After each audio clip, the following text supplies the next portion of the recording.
Haya, hizi ni full automatic incubator, mashine kwa ajili ya kutotoa mayai aina zote. Mashine hii inatotoa mayai aina zote kasoro mayai ya kisasa, yani yale mayai ya chips. Lakini mashine hii itakufaa sana kwa wewe mfugaji mdogo mdogo mwenye kuku 3 4, itakufaa sana. Na ya mayai 30 ni kuanzia 200,000.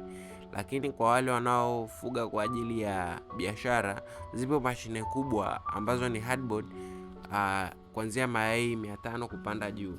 Mashine hizi ni kwa ajili ya wale wanaofuga kibiashara na zina ufanisi mkubwa zote, ikiwa ni portable kwa ajili ya matumizi ya nyumbani, lakini ikiwa ni hardboard kwa ajili ya matumizi ya kibiashara.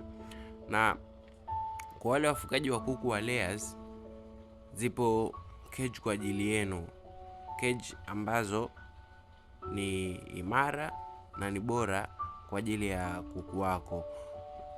Cage hizi zitamsaidia kuku anapotaga asiweze kula mayai, na uwepesi wako wewe kuja kuokota mayai, na pia ni rahisi sana kufanya usafi katika eneo hilo, na pia inamwepusha kuku kupata magonjwa ambayo hayatarajiki.